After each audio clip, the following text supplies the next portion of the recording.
Let's talk about something nobody talks about in mainstream grief spaces. Your grief as a Black, Indigenous, or person of color is not the same as white grief or non-melanated grief, all right? It's not.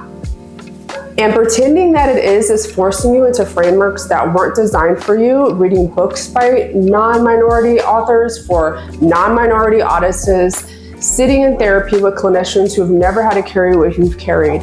That's just not helpful. It's actually harmful. Welcome to the Healing with Amber channel. I'm Amber, and I'm a Black therapist and evidential medium who specializes in grief work with BIPOC. That is Black, Indigenous people of color, but specifically with women. And today, we need to have a conversation that makes a lot of folks uncomfortable, all right? We need to talk about why BIPOC grief is fundamentally different. Not harder or worse, just different. Because it's layered in many ways that white-centered psychology doesn't acknowledge, doesn't measure, and doesn't even see. This isn't about dividing people. This is about truth-telling, because you can't heal from trauma if the support you're receiving doesn't actually understand what you're actually grieving, all right? If you're Black, Indigenous, or a woman of color who's tired of being told to process your loss without anyone acknowledging the full weight of what you're carrying, this episode is for you. Let's get into it. Why this matters, the invisibility problem. So let's start here. Why does it even matter that we talk about BIPOC grief specifically? Because here's what happens when we don't, okay? You go to therapy, your therapist, who's probably white, uses the Kübler-Ross stages, which is denial, anger, bargaining, depression, acceptance. I do too, but they tell you to work through your grief, to process the loss, to find closure. And you try, you really try, but something feels wrong. Something feels incomplete, right? And it's because they're asking you to grieve one person, one loss in isolation, but you're not grieving in isolation, right? You're grieving while Black, while Indigenous, while brown, while navigating a world that has never been safe for people who look like you, right? You're grieving your grandmother while carrying the grief of what racism did to her, what it stole from her, the opportunities she never had, the safety she never felt, the dreams she had to abandon. You're grieving your father while also holding the generational trauma he carried, the stories of ancestors who survived slavery, genocide, and colonization, the violence that shaped his nervous system even before you were even born, right? You're grieving your child while navigating a medical system that statistically doesn't believe Black women's pain, a system that has higher maternal mortality rates for Black mothers, that hold Indigenous communities as expendable, all right? This isn't just grief. This is grief plus racial trauma, plus historical trauma, plus ongoing systemic violence, plus cultural erasure.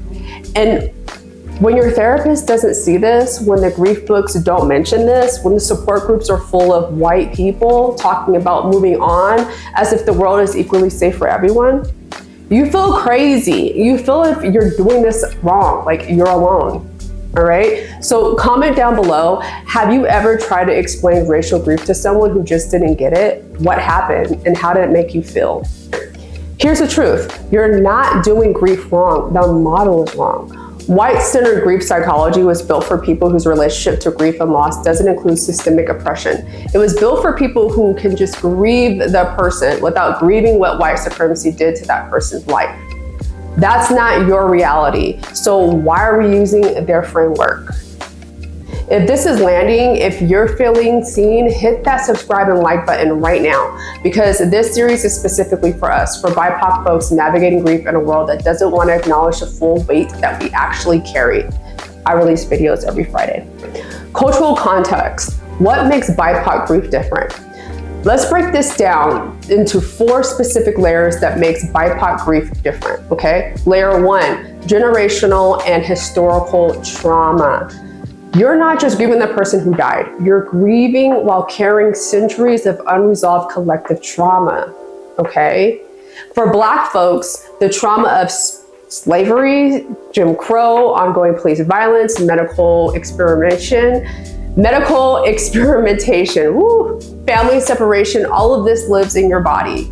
Epigenetics research shows that trauma changes genes expression across generations. Your grief is literally shaped by what your ancestors survived. For Indigenous folks, genocide, forced removal, boarding schools, stolen children, destroyed languages, erased cultures, missing and murdered women. This isn't just history, this is ongoing. Your grief includes mourning that was taken from your people, from your land, and from ways of your knowing. For brown folks, Indigenous, refugees, displacement, colonization, war, border violence, family separations, you're grieving across distances, across borders, without the ability to go home for funerals and without your community around you. This is what I mean when I say your grief is different. It's not just personal, it's intergenerational.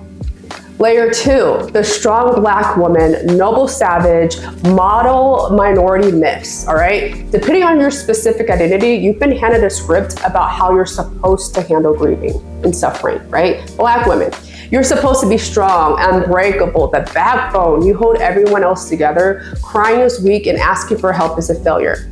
Indigenous folks, you're supposed to be stoic, spiritual, wise, connected to the earth. Your pain is romanticized or dismissed as the way things are, right? Asian Americans, you're supposed to be quiet, successful, uncomplaining. Mental health struggles are shameful. Grief is private and not for the public spaces. Latina folks, right? You're supposed to hold the family together, honor their ancestors, keep working, staying faithful. These stereotypes don't just hurt, they make grief impossible to process authentically. Because grief requires vulnerability, it requires falling apart, it requires admitting you can't carry everything.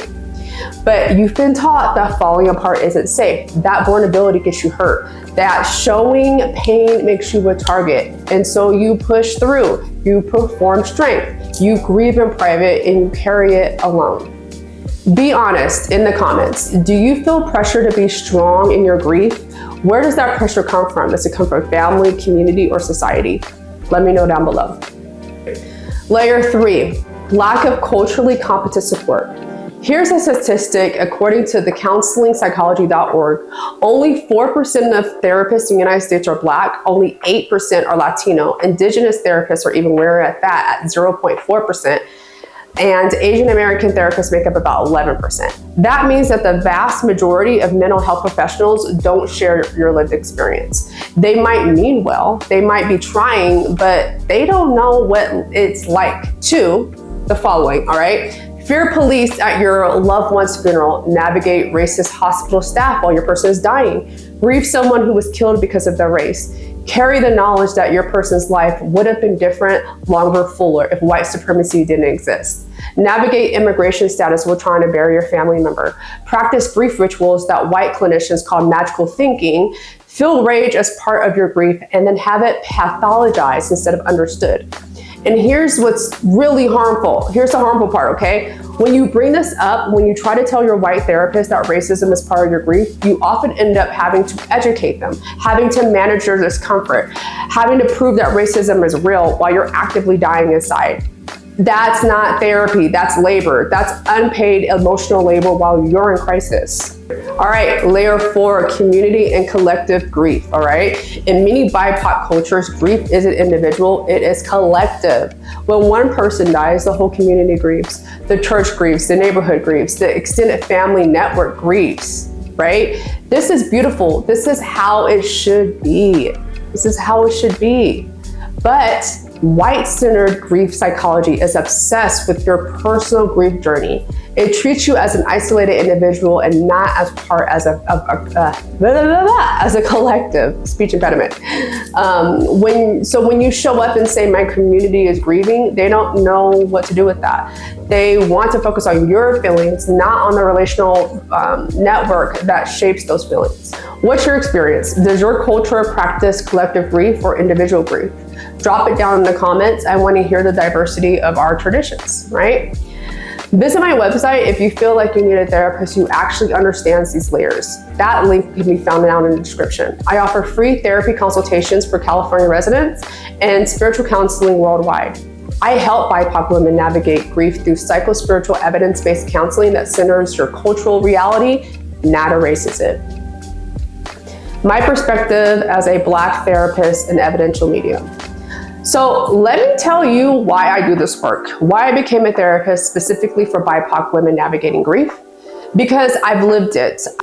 I know what it's like to grieve while Black, to carry the weight of ancestors who survived the Middle Passage, to hold the knowledge that every generation of my family has had to be stronger than anyone should have to be just to survive.